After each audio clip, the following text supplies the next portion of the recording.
tell us first of all about the atmosphere in that chamber. I understand it was extremely tense at the beginning. Of course it was tense. It's a historical day. There is a majority in favor of what we did today, but there is a part of the parliament that they were against, so there was a lot of tension at the beginning of the parliament, and we have to think also that there was a lot of emotion. At the end, when we just vote, is a sensation of an emotive moment, is an historical moment.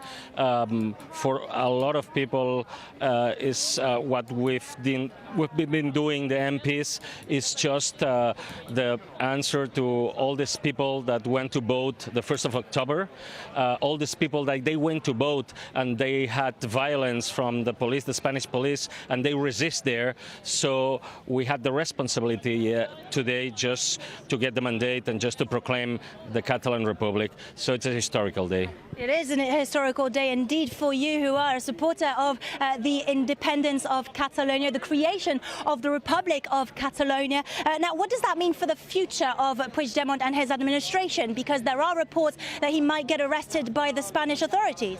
Well, now, of course, we have a conflict of legalities, and what we say today, the President of Catalonia says today that today we declared the independence, but we want to build that republic slowly and with dialogue.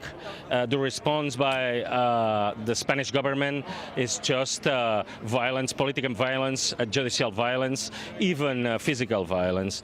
But we ask for the responsibility. Aurore, we are very so determined sorry. just to build this process Aurore, with dialogue, and we expect that the Spanish government do the same. Aurore Dupuis, I'm so sorry. We're going to have to leave it there at this point. We need hang on, sorry, I think... Aurore, I'm sorry, we're going to have to leave it there. At this point, we have the leader of the Socialist I'm so Party. Sorry, that's all we've got time for. I'm really sorry. In the face of the irrationality of the secessionists, we have called on rationality and against the nonsense of those who are leading Catalonia to catastrophe by maintaining until today a door open to hope and to rationality and common sense, with proposals submitted to Parliament.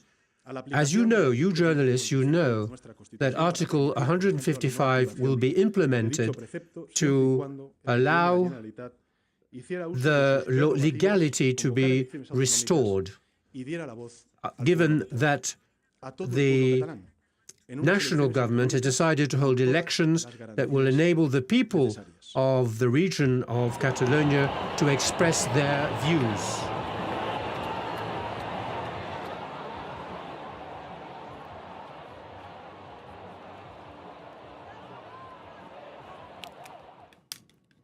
And we were listening there to the leader of the Socialist Party in Spain, Carlos Sanchez.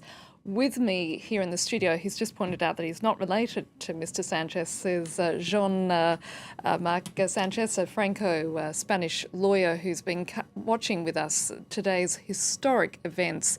Now, the Socialist Party, as we know in Spain, have been moving to modify the Article 155 option as a way of hoping to sort of build bridges between two very hardline positions, as we can see it.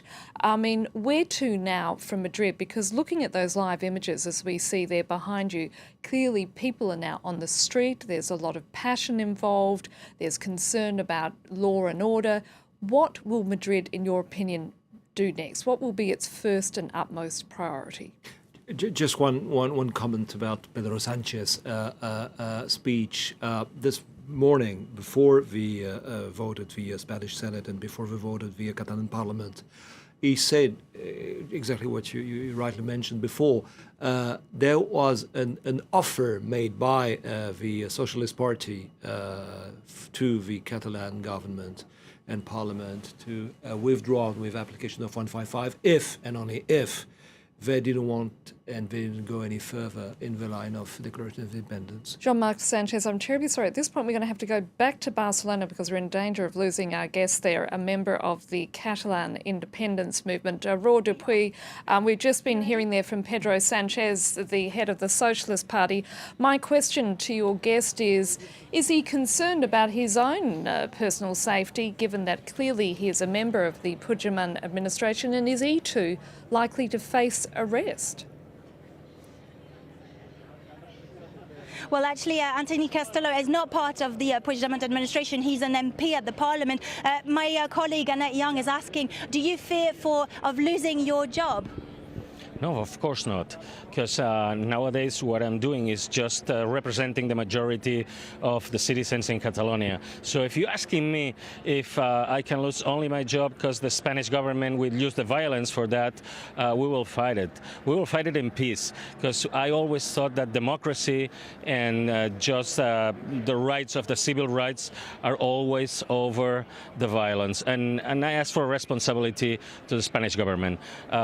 What we do today is just a responsibility of democracy. There was a majority of citizens in Catalonia that vote the 1st of October, so we have to respect that. What do you have to respond to anti-independence camp that says that actually the referendum was deemed illegal by Madrid, by the central government, and that only 43% of Catalans turned out to vote? Well, let's say that's not exactly at all, because what they do when we make the referendum, we did it with a Catalan law that was based in the international law. I'm talking about the self-autonomous right, and that's in the card of United Nations, and that's international law. And the Spanish Constitution cannot go against the right of the people to vote.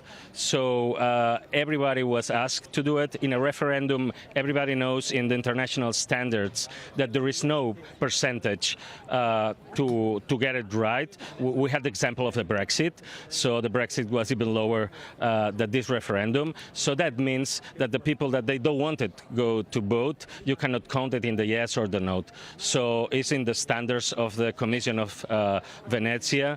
So we think in the Parliament of Catalonia that today we get a response and responsibility of getting the right of the people just to proclaim the independence. But we've been here for a week, more than a week now, and we've been talking to unionists, to anti-independence protesters who were out there on the streets and who are going to be out there on the streets of Barcelona on Sunday. I believe they're organising a protest, and they've been telling us that, well, some of them didn't go to vote because they were scared, because they thought they knew it was an illegal ballot, an illegal referendum, and they were scared of police violence. That's why they didn't go and vote. And they said that actually this referendum doesn't really represent their voice.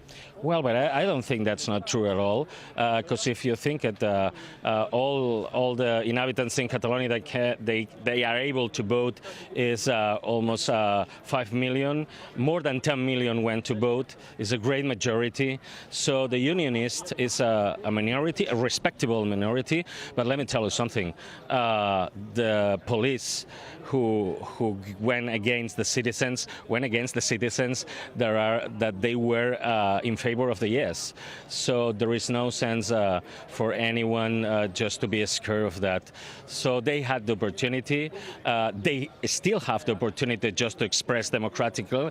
This is a democratic country, but in democracy you have to count it in a referendum, and that's what we did in the international standards. Antoni Castella, thank you very much for being with us on France 24. I understand in the next 2 weeks, a parliamentary council will be set up to oversee this transition towards independence, and then there might be some constitutional elections. So that's what is coming up in the next few weeks or months for Catalonia if Madrid doesn't decide otherwise.